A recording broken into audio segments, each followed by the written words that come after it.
Assalamualaikum warahmatullahi wabarakatuh. Alhamdulillah, geng. Okey, geng. Kalau hampa ada tengok, Rafizi Ramli ada buat penemuan dengan Menteri Besar Kedah. Kan? Aku buat alhamdulillah. Aku rasa puas hati sangat. Aku rasa seronok sangat. Dan aku sangat-sangat best dengan hujah yang dibawa oleh Rafizi Ramli ketika soal jawab antara DO, ketua pengarah dan ada beberapa soalan-soalan yang ditujukan kepada Menteri Ekonomi Rafizi Ramli. Yang paling aku best sekali apabila Rafizi Ramli menjawab soalan.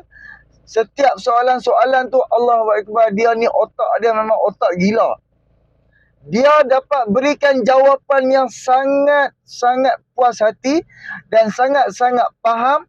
Dan di samping itu Rafizi Ramli dapat beri penjelasan apa yang negara kita sedang hadapi, apa masalah-masalah yang ada di dalam negara, dan apa masalah-masalah untuk subsidi, untuk macam subsidi baja, racun. Rupa-rupanya kerajaan dah buat subsidi dah. Kan? Macam kita ingat, contohlah bila macam harga barang tu mai RM10. Bila sampai dekat petani kira macam RM9. Padahal harga dia tu RM11. Tapi untuk petani tiba-tiba dia beli dia dah jadi RM9. Contoh je, contoh. Rupa-rupanya untuk petani memang ada subsidi siap dah, kan? Memang harga keperluan memang dah ada dah. Tapi apabila soalan hak yang ditanya tu, macam mereka duk kata harga tu mahal, harga racun, baja semua mahal, kan? Bila Rafizi Ramli jelaskan, orang tepuk tangan, menandakan orang faham atas penjelasan daripada macam Rafizi Ramli. Rupa-rupanya harga yang pesawah-pesawah dapat hari ni memang dah disubsidi, kan? Lepas tu Rafizi Ramli cakap pasal ada hak yang mereka minta untuk peladang, kan? Untuk peladang, besarkan jalan, longkang, apa semua, peruntukan. Macam Rafizi Ramli cakap memang ada dibincangkan dan ada beberapa yang tidak dibincangkan, dan hari ni dia ambil tahu dan dia take note, dia akan bawa ke dalam kabinet. Itulah. Okey. Satu lagi yang paling aku best sekali apabila Rafizi Ramli menjawab soalan-soalan, tambah-tambah hak pasal airport ni, kan? Memang sangat-sangat jelas hingga diam dan orang pun faham. Faham tak? Jadi pada aku, menteri ataupun macam pemimpin yang berani berhadapan dengan rakyat dan berani tanya soalan dan berani jawab soalan di hadapan rakyat, macam tak kira lah rakyat bawahan ataupun rakyat yang tinggi-tinggi punya, daripada DO, ketua pengarah, apa semua, sampailah ke rakyat biasa macam kita ni, dia boleh jawab setiap soalan-soalan. Seperti itulah Anwar Ibrahim dia pergi turun cari orang tua, cari orang muda, kan? Okey, hang nak tanya apa-apa, okey, hang tanya, InsyaAllah kami jawab. Sehingga tahu tu. Dia cuba apa bandingkan? Adakah kepimpinan Perikatan Nasional berani buat macam tu? Berani panggil rakyat dan cakap dekat rakyat, hampa nak tanya apa-apa soal ekonomi, mai. Kami akan cakap, kami akan bagi tahu. Tengok Anwar Ibrahim membentangkan soal ringgit yang dimainkan oleh puak-puak walaun lebay-lebay pah ni. Anwar Ibrahim jawab, kalau kita nak kukuhkan ringgit, boleh, no problem. Tapi OPR kena naik. OPR kena naik sampai 5 ke ataupun 6%, ringgit akan kukuh. Jadi bila OPR naik akan membebankan rakyat untuk membayar hutang. Jadi start tu rakyat pun mudah faham dan faham. Tapi mereka dah tak ada isu mereka dia nak mainkan isu tu bulan 8 kerajaan tumbang, inilah apalah apa semua, DAP. Sampai bila, geng? Tak ada langsung mereka nak panggil rakyat, membentangkan apa yang perlu buat, apakah kerjasama, macam mana pelaburan, macam mana kita nak cukupkan keperluan rakyat, keperluan asas rakyat, apa-apa. Tak ada. Hanya kita nampak, kalau hampa tengok kan, daripada kempen PRU 15 hari tu kan, Anwar Ibrahim turun berkempen di mana-mana. Rafizi Ramli turun berkempen ke mana-mana. Dan pimpinan-pimpinan Pakatan Harapan turun berkempen di mana-mana saja antara 222 parlimen. Cuba hampa tengok salah satu yang ditekankan adalah rasuah. Rasuah dan salah guna kuasa oleh pimpinan-pimpinan, tak kiralah zaman Barisan Nasional ataupun Perikatan Nasional selama 33 bulan ataupun PH 22 bulan. Sebelum Anwar Ibrahim naik menjadi Perdana Menteri. Rasuah. Dan Alhamdulillah Pakatan Harapan boleh dapat 82 kursi ni disebabkan betul-betul kami nak lawan rasuah. Dan hari ni Anwar Ibrahim umumkan dalam masa 8 bulan dia menjadi Perdana Menteri, belum ada kes rasuah daripada para menteri ataupun orang-orang kerajaan. Belum jumpa dan belum ada. Dan sekarang ni kesemuanya mengikut sistem yang ditetapkan oleh Anwar Ibrahim dan kabinet. Bagus. Kalau bab rasuah ni kita wajib kena sokong. Sebab kena ingat, punca rasuah lah negara tu rosak. Punca rasuah lah satu bangsa tu rosak. Punca rasuah lah agama pun boleh rosak. Dan punca rasuah bangunan yang puluhan tingkat, malah ratusan tingkat boleh runtuh angkara rasuah. Adakah Perikatan Nasional mereka duk menjerit pasal rasuah?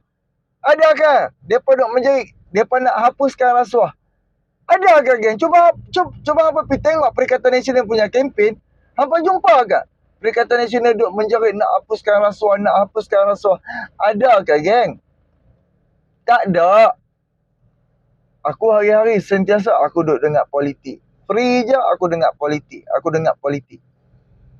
Jadi aku dapat bandingkan. Aku dengar Tun Dr. Mahathir punya. Aku dengar Ustaz Dereh lah. Itulah inilah. Dan semalam pun ada Ketua Pemuda Pasir tu sebut lagi soal neraka, syurga. Oh, kalau tak undi mereka masuk syurga.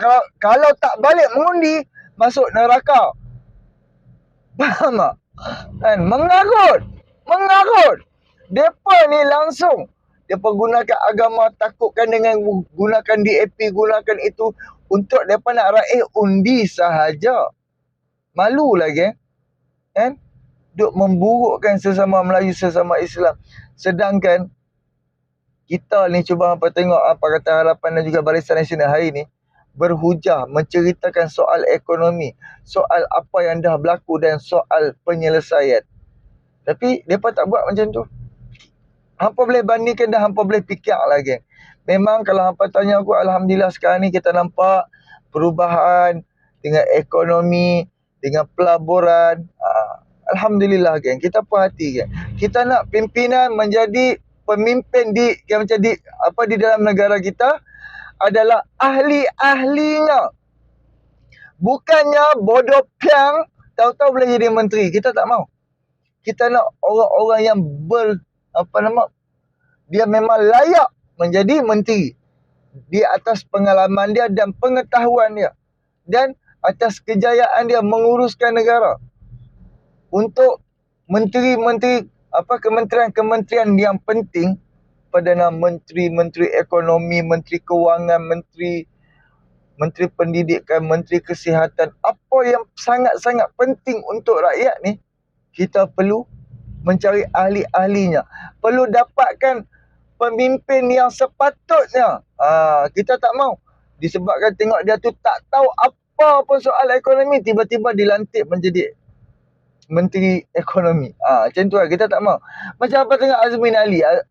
Azmin Ali lah waktu 22 bulan dan juga 33 bulan. Cuba apa tengok.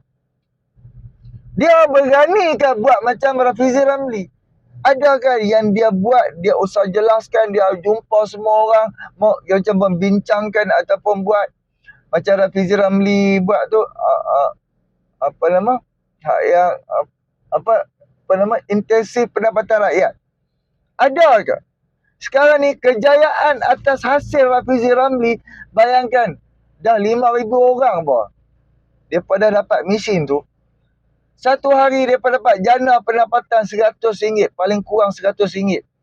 Malah ada yang dapat sampai RM500, RM600 satu hari. Itu untuk 5,000 orang. Ini target untuk Kementerian Ekonomi. Hak yang pasal IPR ni, Rafizi Ramli target 200,000 orang rakyat B40 yang Rafizi Ramli akan dapat bantu. Cuba bayangkan kalau RM100 untuk 5,000 orang. Sehari dia dah dapat berapa juta lah. RM100 untuk 5,000 orang. Cuba apa bayangkan kalau 200,000 orang dapat jana pendapatan dengan RM100. Itu kita ambil yang paling kurang sekali. Sebab kita dengar ada 150, 200, 250 satu hari dia boleh dapat. Cuba hampa bayangkan, ada 200,000 orang dapat jana pendapatan oleh apa yang dibuat oleh Rafizi Ramli. Cuba hampa fikir. Berapa satu hari antara 200,000 orang tu dapat jana pendapatan dalam masa satu hari. Kita kalau kita ada peluang, pakat-pakatlah kita pergi mohon dekat dalam macam laman web Kementerian Ekonomi. Kita pergi mohon, insya-Allah ada rezeki kita akan dapat mesin. Itu daripada segi jana ekonomi. Ini pula daripada segi pertanian. Sekarang ni Kementerian Ekonomi sedang mencari tanah dan mencari rakyat yang betul-betul bersungguh-sungguh dia nak buat cucuk tanam. Untuk tanam sayur, tanam apa-apa saja. Modal ke apa semua akan ditetapkan oleh Kementerian Ekonomi dan dia akan ceritalah syarat-syarat dan hanya cari tanah saja. Siapa ada tanah yang kosong boleh apply. Sistem, cara, tindakan yang macam ni kita nak. Kita nak macam ni untuk nak bantu rakyat keluar daripada kemiskinan. Kita nak macam ni. Tapi yang puak-puak gila kuasa Perikatan Nasional, apa yang mereka buat untuk negara selama ni? Hampir 5 tahun mereka ada di dalam kerajaan. Apa yang mereka buat untuk negara dan untuk rakyat? Malu, geng. Tak ada hasil. Macam Rafizi Ramli baru 8 bulan je, geng. Baru 8 bulan jadi Menteri Ekonomi.